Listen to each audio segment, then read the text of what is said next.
Hello, this is Mrs. Vujovich-La from G14, and we're going to get ready for the Chapter 15 test on the Civil War right now.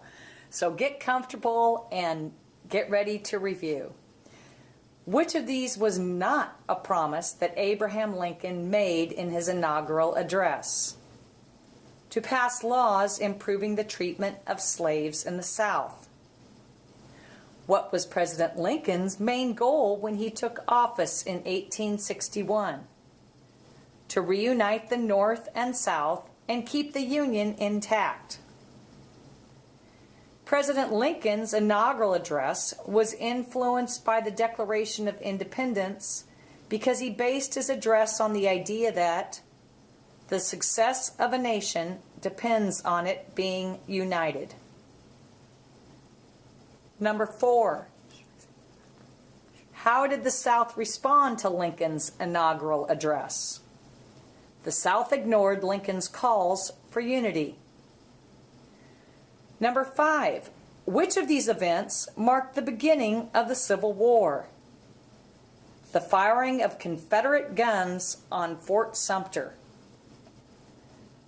Number 6, what was the Union General Winfield Scott's strategy for winning the Civil War? He wanted to employ a naval blockade of southern ports and gain control of the Mississippi River to divide the Confederacy. Number 7, how did both the Union and the Confederate armies build up their troops? They relied on help from volunteers to serve in the army. What was the significance of the First Battle of Bull Run? It shattered the Union's hope of winning the war quickly and easily. Number 9, why did General Robert E. Lee decide to lead the Confederate Army although he was opposed to slavery and secession? He had been born in the South and he felt he had to remain loyal to his birthplace.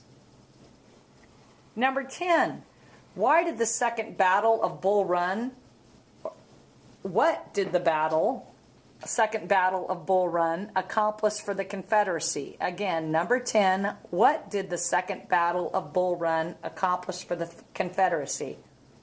Most of the Union troops were forced out of Virginia.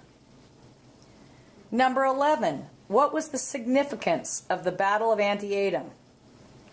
It shifted control of the Civil War from the South to the North.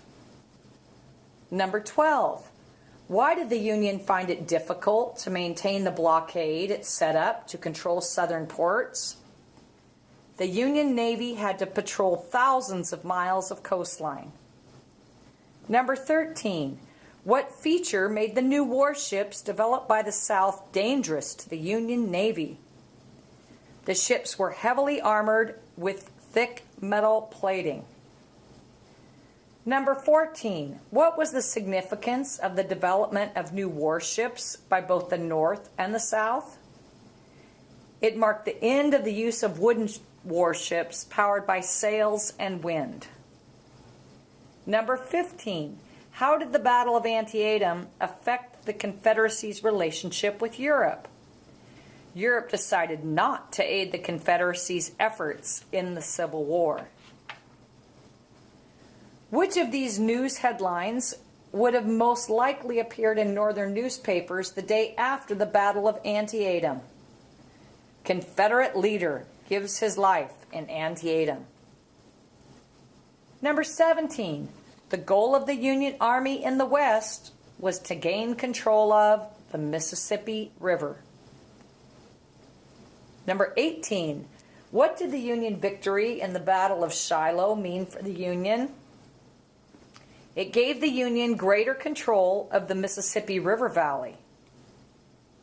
Number 19, Ulysses S. Grant was qualified to lead an army because he had served in the Mexican War and proved his strength in battle.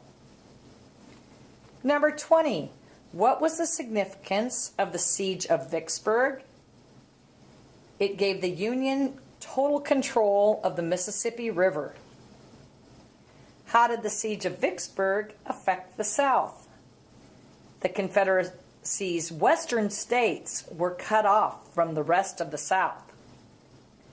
Number 22. Why did American Indians choose to join the Confederacy in the war effort in the far west? They hoped that Confederate leaders would give them more independence. Where did the Battle of Pea Ridge take place? In northern Arkansas. Why did President Lincoln support the ending of slavery? He thought that it would help the North win the war. The Emancipation Proclamation was an order from Lincoln calling for all Confederate slaves to be freed. Number 26. What principle from the Declaration of Independence did President Lincoln base the Emancipation Proclamation on? The principle that all men are created equal. How did many Northern Democrats feel about Lincoln's Emancipation Proclamation?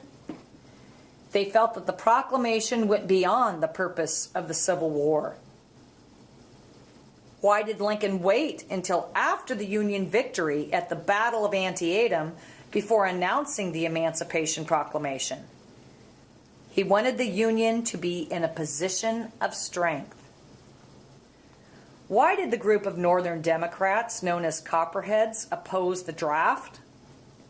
They felt the draft forced white men to fight for the sake of African Americans in the South.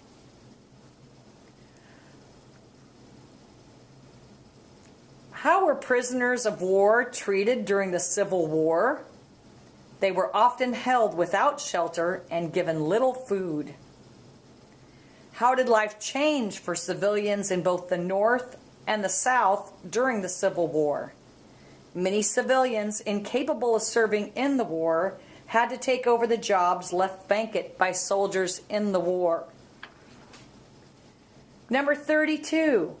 During the Civil War, many women provided medical care for injured soldiers in the war. Number 33. In what way did African American soldiers in the war face more difficulties than white soldiers? African American soldiers were often killed or sold. Christine Halford, dial extension 2002, please. Christine Halford, 2002. Pardon that interruption from KGLUV G14. We're in process again of reviewing for the Civil War. We're on number 34. What practice did Lincoln employ to silence those in opposition to the war? He ignored the right that protected against unlawful imprisonment by jailing enemies of the Union without trial or evidence. Number 35. Why did many Northerners begin to oppose the Civil War? They were upset by the length of the war and the number of casualties. Which of the following was an African American unit in the Civil War that played a key role in the attack on South Carolina's Fort Wagner? The 54th Massachusetts Infantry. Number 37. In 1864, how did Lincoln propose rewarding African American soldiers who had served for the Union Army? He suggested granting them the right to vote. Number 38. What was the purpose of Lincoln's Gettysburg Address? To remind Americans of the reasons that the Civil War was being fought. Lincoln's Gettysburg Address reflected ideas that were introduced in the Declaration of Independence because Lincoln spoke of the importance of valuing liberty, equality, and democracy. Number 40. What advantage did the North have over the South in the Battle of Gettysburg? The North controlled Little Round Top, which gave them a better position than the South. Number 41. Why was the Battle of Gettysburg a turning point in the Civil War? It marked the first time that Northerners believed that the war could be won. Number 42. What important contribution did General William Tecumseh Sherman make to the Union war effort? He succeeded in destroying Southern railroads and industries by capturing Atlanta. Why did General Lee decide to surrender his troops at Appomattox Courthouse? The Union had surrounded his troops and he ran out of supplies. Life for African Americans in the South changed after the Civil War because many African Americans were now free because of the Emancipation Proclamation. Number 45, how did the Union's capture of Atlanta contribute to Lincoln's re-election? It convinced Union voters that the North was making progress in the war. Please study early and often, students. The Civil War from 1861 to 1865 is one of the most important turning points in the history of our nation. Good luck. Study early and often. I'm signing off from G14. Bye-bye.